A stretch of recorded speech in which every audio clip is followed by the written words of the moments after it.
Why would the biggest star in basketball trade her all-star coach on live national television? It was a move so audacious, so unprecedented, that it left commentators speechless.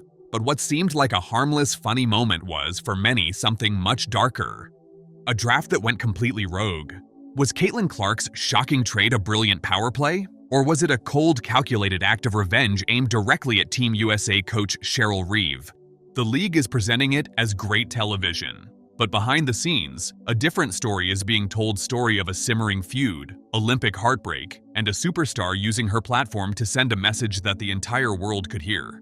The stage was set for the 2025 WNBA All-Star Draft. Caitlin Clark, the fan vote leader, and Minnesota's Napheesa Collier were the captains. The rules were simple. The coaches were pre-assigned based on team success. Cheryl Reeve, coach of the top-ranked Minnesota Lynx, was automatically assigned to Team Clark. Sandy Brondello of the New York Liberty was set to lead Team Collier. Everything was routine, predictable. Then the live broadcast began. After making a few standard player picks, the host asked Clark if she planned to be aggressive with trades. Clark smiled, leaned in, and delivered the line that would detonate the entire broadcast. "I don't know if this is in the rules." "I don't care," she announced. "We are going to trade coaches." The studio fell into stunned silence. One commentator captured the mood perfectly. "We have breaking news here. I don't know that I've heard of a coach being traded in the All-Star game." Clark wasn't asking for permission. She was rewriting the rulebook in real time. "Sorry, WNBA. Sorry, ESPN," she added. "We just made it a rule." The Olympic payback theory. On the surface, it was a fun stunt to get her Liberty teammate Sabrina Ionescu paired with her coach, Sandy Brondello. The players laughed. The league played along. But to understand the real explosion, you can't look at who Clark traded for. You have to look at who she traded away. Coach Cheryl Reeve. This is where the story turns. Reeve was the head coach of the 2024 U.S. Olympic, the very team that famously left Caitlin Clark, the most popular basketball player on the planet, off its roster. That decision sparked a national firestorm. Fans were furious, the media was baffled, and the person who became the face of that decision was Cheryl Reeve. Suddenly, the all-star trade didn't look so random. Social media lit up with a single dominant theory called payback. Fans called the move petty and the ultimate cold shoulder. Others celebrated it, saying they still got smoke for Cheryl keeping CC off the Olympic team. In their eyes, this wasn't a joke. It was Clark, using her immense power on a national stage to publicly snub the coach who snubbed her. Is player power more valuable than protocol? Whether Reeve was solely responsible for the Olympic decision doesn't matter. In the court of public opinion, she was the gatekeeper. And Clark's televised trade, delivered with a defiant, "I don't care," played perfectly into a narrative of rebellion. But this move wasn't just about Clark and Reeve.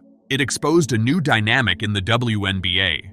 This wasn't a backroom deal, it was a public demonstration of power. Clark didn't ask the league, she told them. The fact that the WNBA and ESPN went along with it, leaning into the drama, proves how much leverage she has. She is no longer just an asset to the league. She retains the power to change its policies whenever she pleases. This sets a shocking precedent. What does it indicate when a single player poses so much leverage that she can bypass the official procedures of the supposedly formal league just to serve her interests? The other side's mastermind. Napheesa Collier, the other captain, was concentrating on chess as everyone was focused on Clark's power move. Rather than simply consenting to the requested trade, Collier turned it into a strategy. "I agree with the trade," was her statement, but she followed with a clever tactical move. "I love Cheryl. She's my coach here, and you know what? That's just going to be worse for Team Clark, because now we've got more chemistry on our side.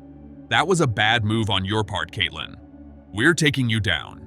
It was a brilliant counter. Collier instantly reframed the narrative. While Clark was settling a perceived score, Collier was thinking about winning. By taking on her own Lynx coach, Reeve, she ensured her team had established chemistry and a proven system. She turned Clark's drama into a strategic weakness for the other team. And the move created another layer of drama. It set up an unofficial rematch of the 2024 WNBA Finals, where Brondello's Liberty defeated Reeve's Lynx in an epic 5-game series. Now, a simple exhibition game turned out to be brimming with personal conflicts and championship vendettas. A league at a crossroads. The trade was not only an explosive event, but it was a defining moment. It showed the raw, intimate conflicts that were bubbling beneath the surface of the league and demonstrated to all how a single superstar can possess extraordinary influence. Caitlin Clark proved that she isn't just a player who generates ratings and sells tickets. She is a force capable of shaping the league's narrative in real time, with or without its permission. The WNBA didn't stop her. It embraced the chaos. But what happens next? Has the door been opened for other stars to challenge protocols and make their own rules? So here's the big question. Was this a petty act of revenge, a brilliant strategic move, or simply the moment the WNBA realized that player-driven drama is its most valuable product? Whether it was genius or desperation, one thing is certain. Caitlin Clark has once again changed the game. What do you think? Let us know in the comments. And hey, if you're loving all this behind-the-scenes WNBA drama as much as we are, don't forget to hit that like button and subscribe for more videos like this.